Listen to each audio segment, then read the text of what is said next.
No, I will take it off.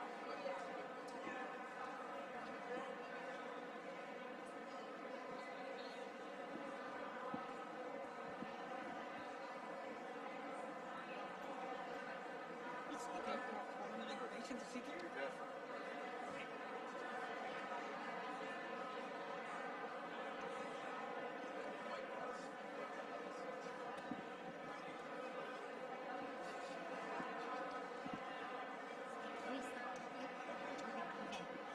Hi, hello everybody.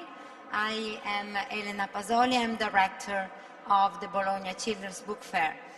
Welcome also to all those who are following us virtually, because this is an event that's streamed, so probably we have public from all over the world. This is a very important let me say that for me it's the main event of this fair because it's so meaningful. Actually, I'm so fortunate to be part of the conference of the International Book Fair Directors, and we have meetings regularly and we share opinions, ideas, plans, programming without any care about possible competitions among us. So when this horrible war got started, we immediately met and we decided to do a statement, and we wanted to do it in the occasion of the Bologna Children's Book Fair, because actually it was the first fair to take place.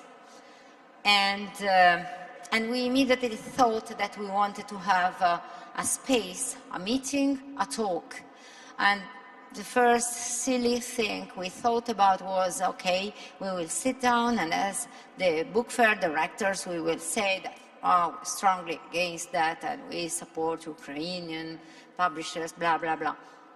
It didn't work. So immediately we thought that we had to ask someone else, great author, to talk about what's really meaning for all of us, that is peace. And so we asked Etgar Keret'S, that I want to thank so much, to join us and be the guest of honor today.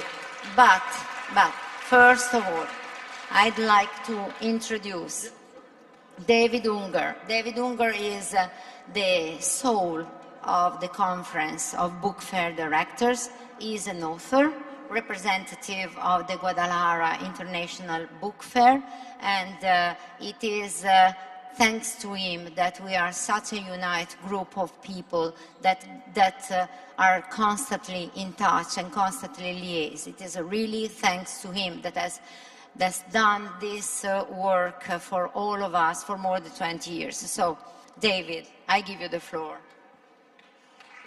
I have to give you a Thank you. I'm very, very happy to be here. But the first thing I want to do is really all of us should clap and thank Elena Pasoli for giving us the opportunity to be together. And this is, frankly, I've been to many, many fairs, but this is the fair that is in my heart. So Elena, thank you so much for everything you do.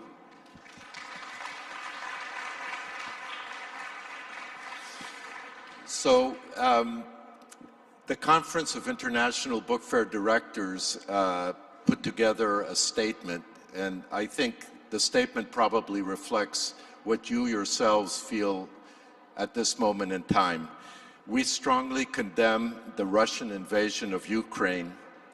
As the creators of platforms where publishers, writers, agents, translators, and illustrators can interact and engage openly, and where free expression and critical voices are cherished, we categorically deplore the Russian regime's use of force.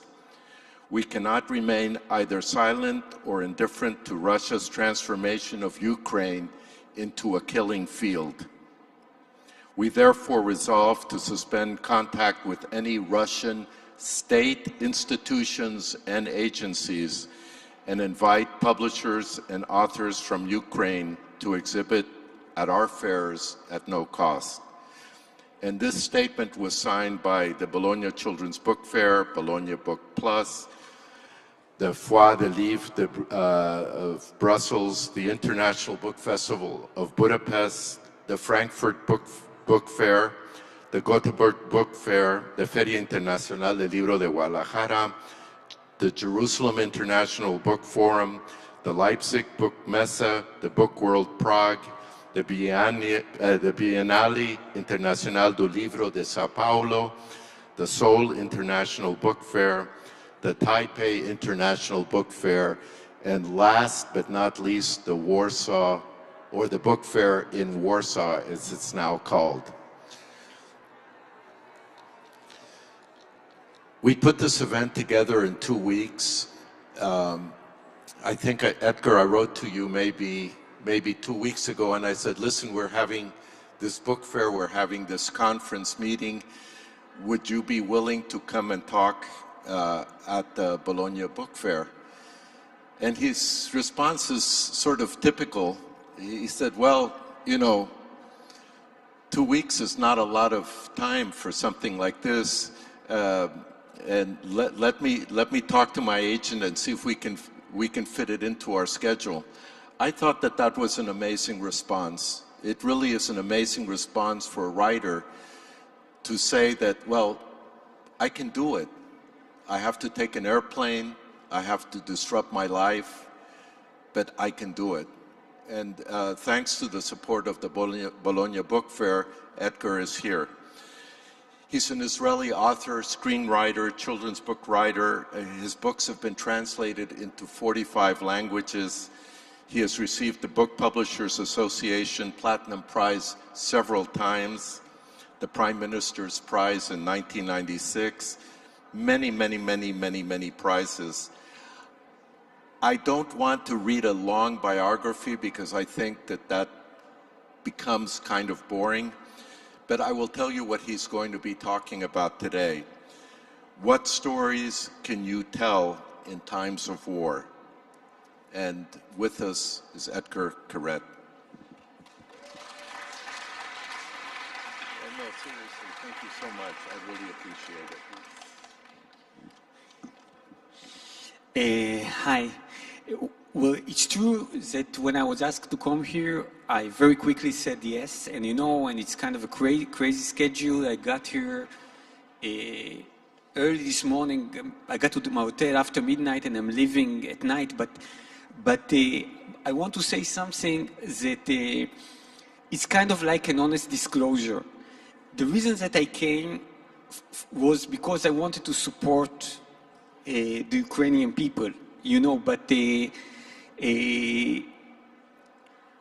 when I said yes and when I gave the title to the talk, I had no idea what I was going to talk about. And only on the plane, you know, it was a long flight with the connection. I started dealing with all those kind of strange thoughts that I had in my mind, and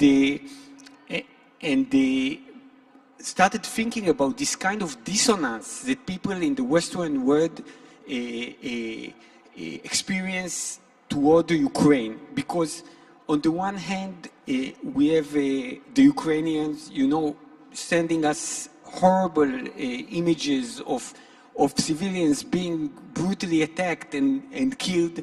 On the other hand, we have the American narratives that keep saying that Putin is like Hitler, he's a sociopath, he's not going to stop in Ukraine, he's going to use chemical weapon, but we will do nothing.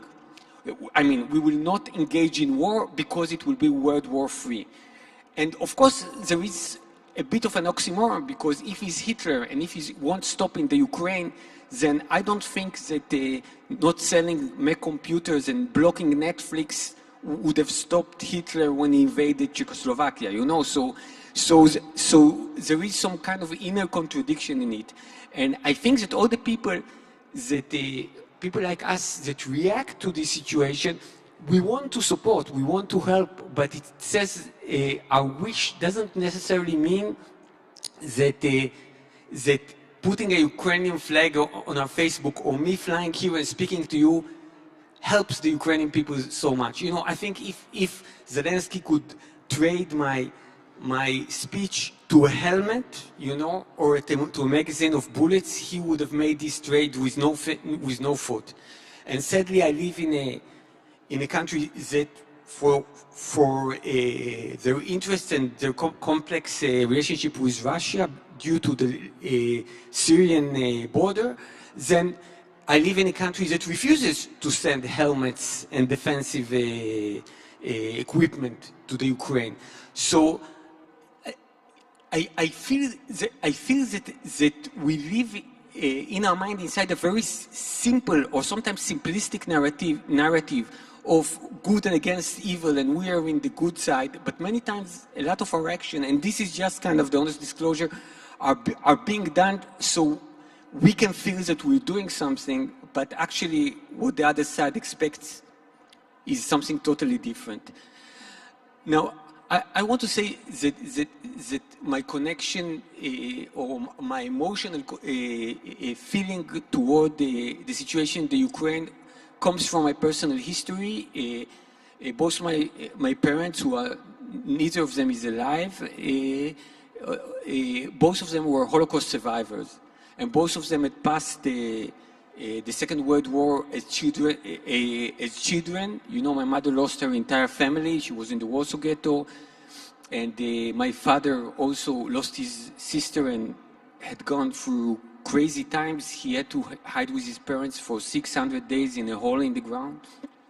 And this idea of people who are refugees, people who are attacked and who cannot defend themselves, resonates something very strong in me.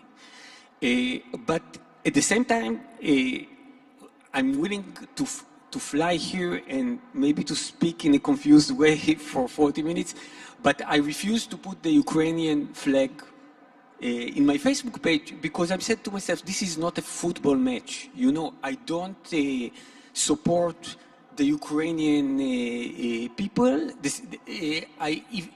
In this sense, you know, there was an argument, I think, between Zelensky and many Israeli historians if Ukrainian helped Jews in the war or actually collaborated with the Nazis. You know, without being an historian, I know that the truth is that there is truth in both, because Ukrainian people, unlike Ukrainian flag, are different.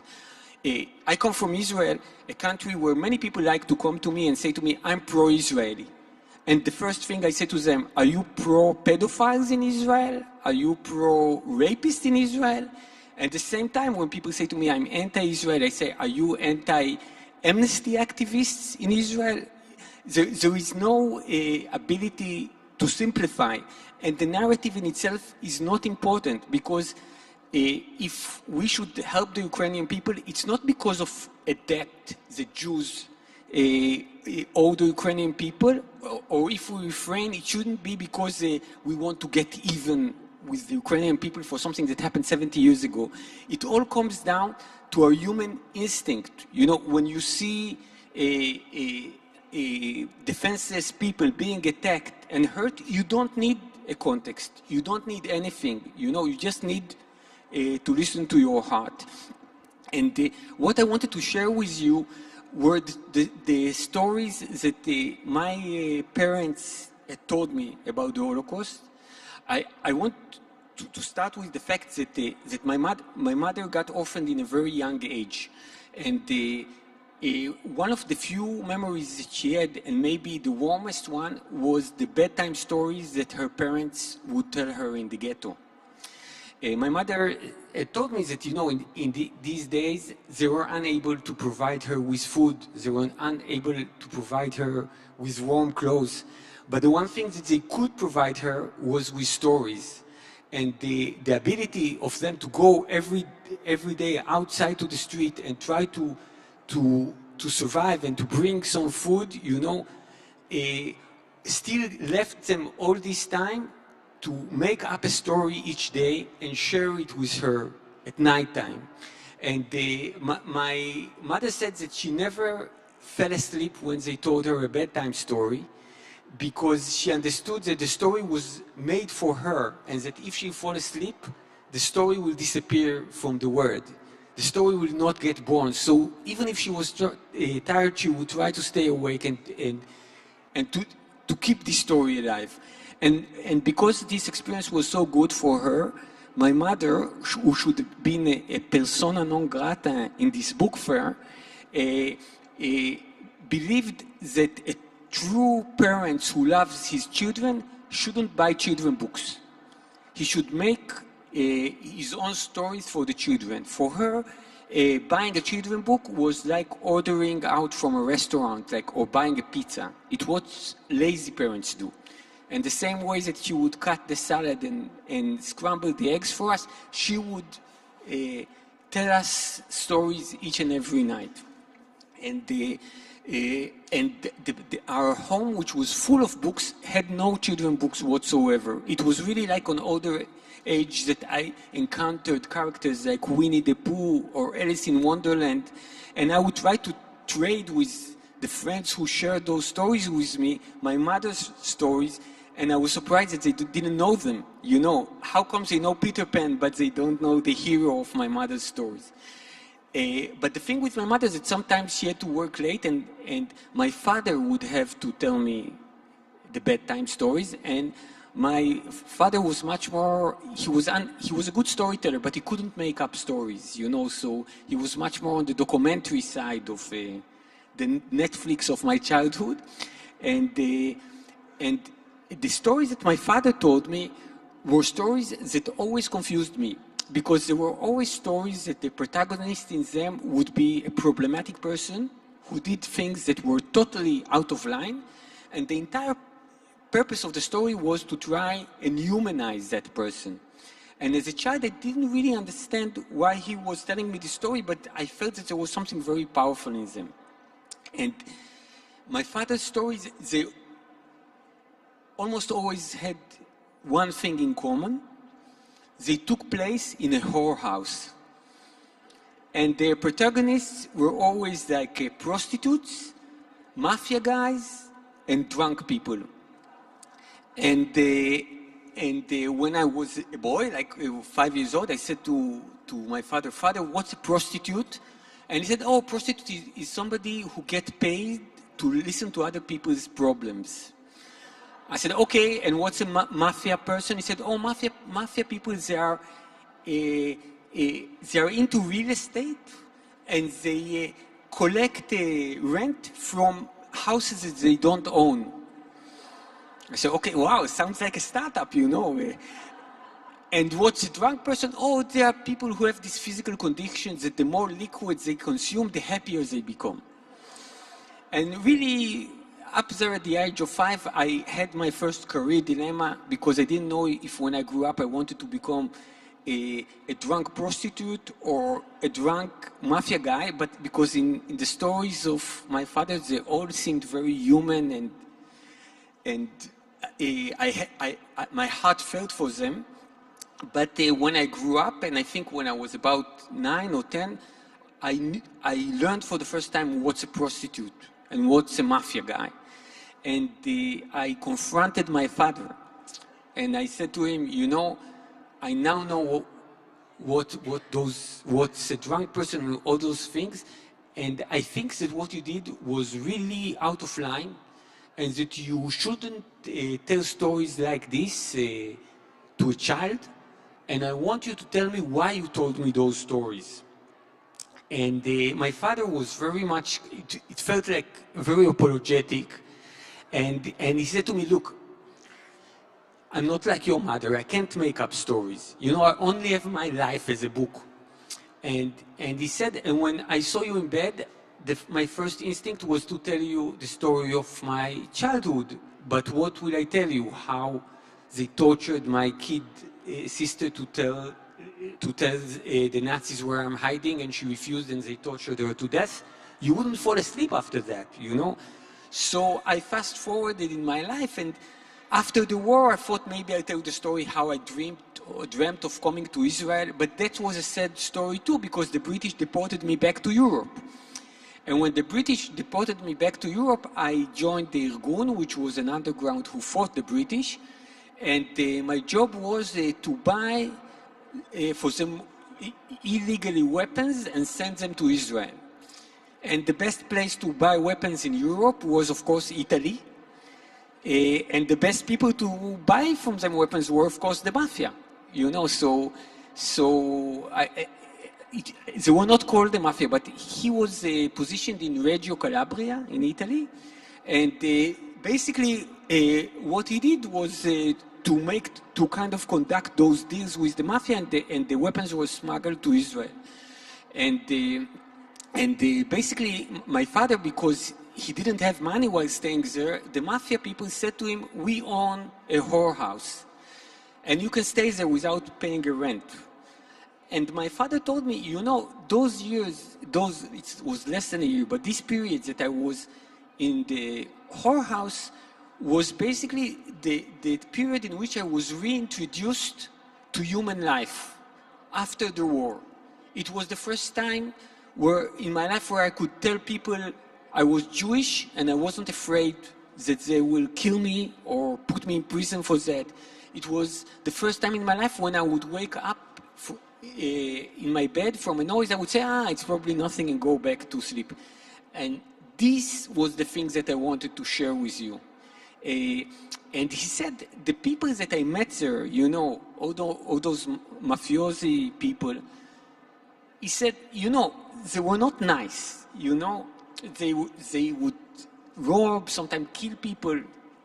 But compared to the Nazis, they were nice.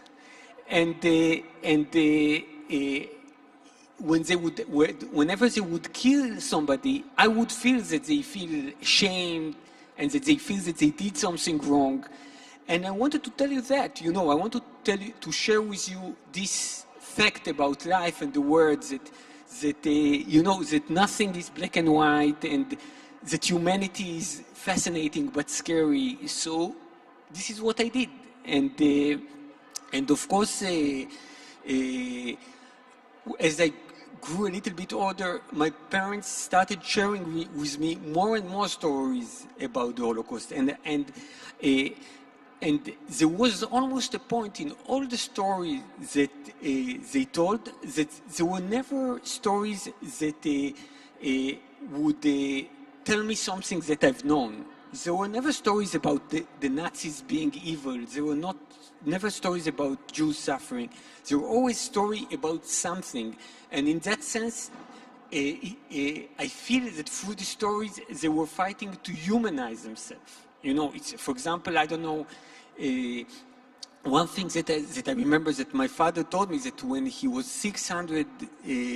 more than 600 days in this hole in the ground that was really, really small with his parents, hiding with his parents, then he would make this kind of homework for himself as a child every day to imagine a parallel universe that was exactly like the world he was living in, but only with one thing that is different.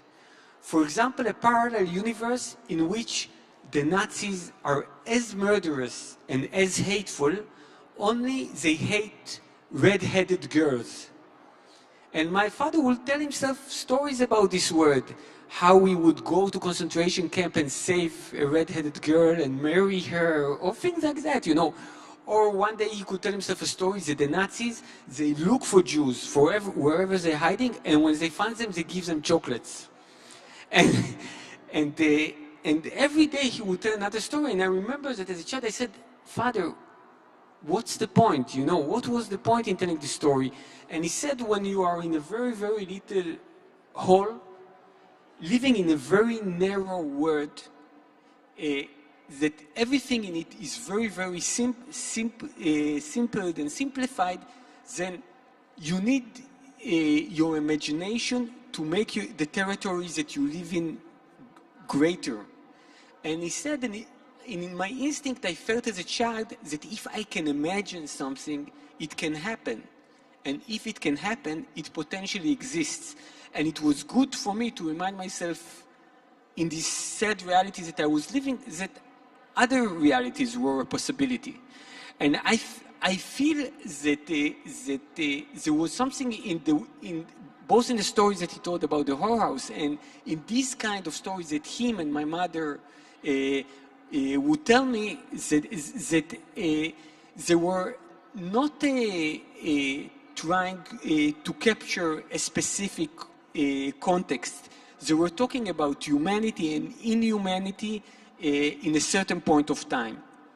Now, I think that as a continuer of the storyteller, I think and feel that stories are here not to support reality and not to be used in a functional way. I think that stories are some kind of a vantage point on life, and they are here basically to confuse us, to introduce ambiguity, to introduce obscurity to our world. I think it's not a coincidence that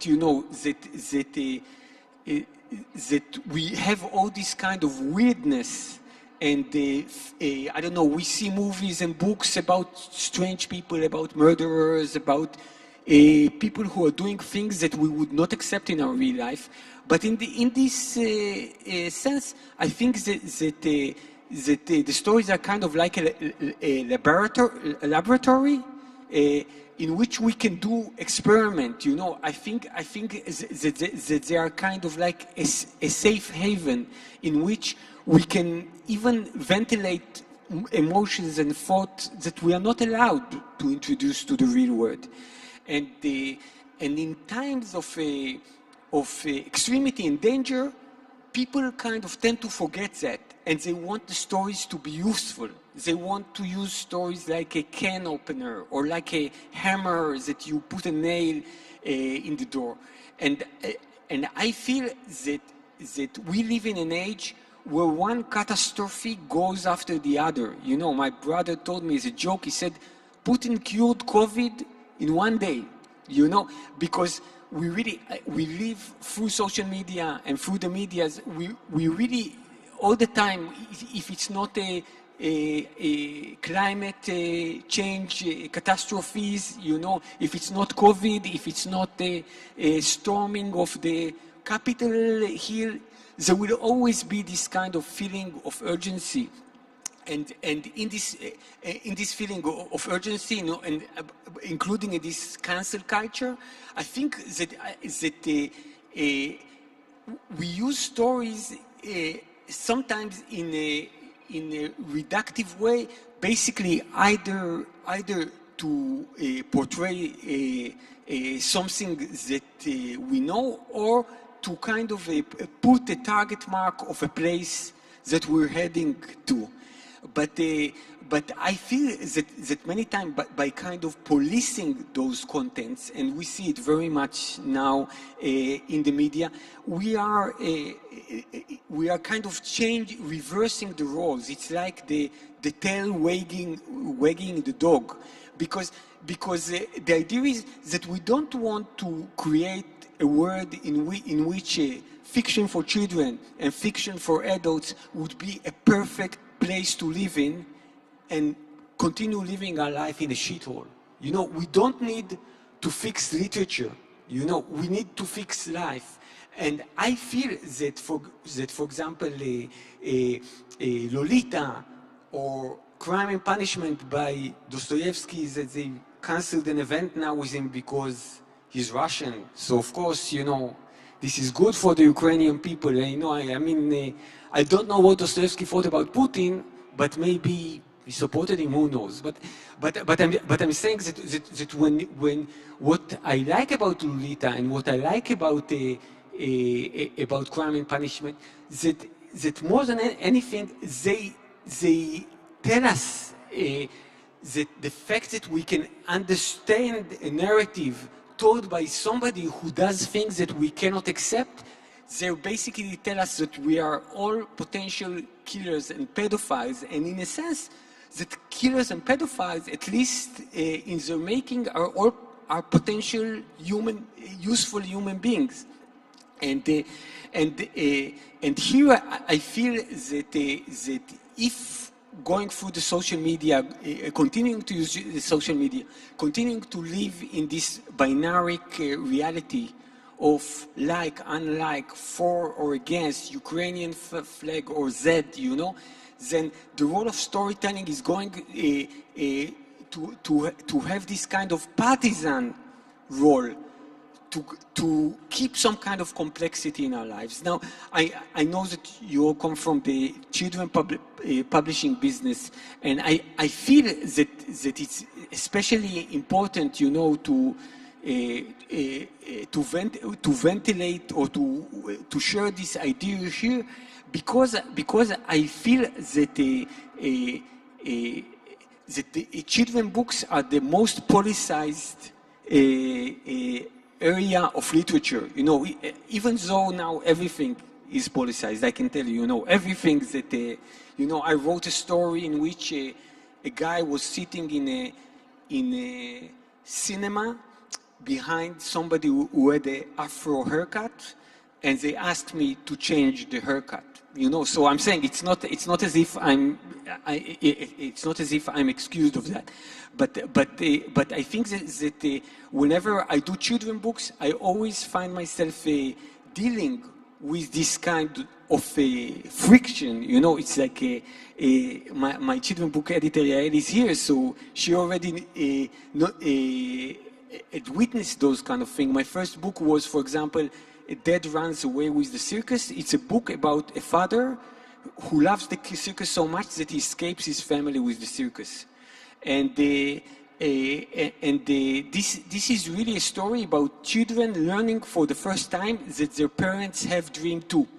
That basically, that the relationship is not only reacting to what the children doing and giving them a prize or punishment, but it's about this idea of discovering that your father is crazy about something. So this book was banned by Barnes and Noble because they said it was offensive towards single mothers. Because there is a father who leaves his children, you know, and he's shown in a good light, you know. Now, the idea is that in children book, what I would want to teach children is empathy.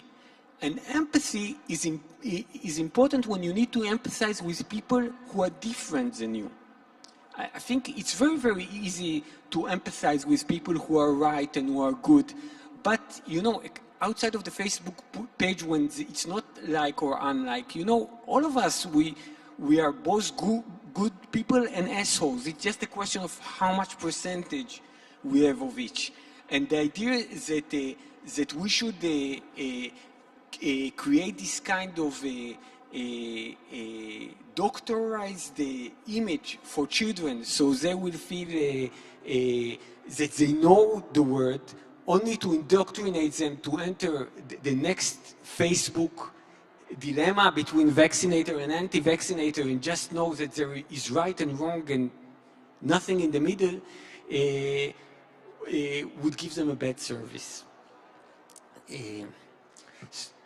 I'm okay with the time, right? I finished? No, because all the time I was afraid that I'll talk too much, but... yeah, okay. Thank you. Thank you so much from the bottom of our hearts, really. Etgar Keret, please. Thank you. On behalf of the Bologna International Book Fair and the Conference of International Book Fair Directors, including the Thessaloniki Book Fair, I want to thank all of you for coming, and again, thank Etgar Keret for this wonderful talk. Good evening.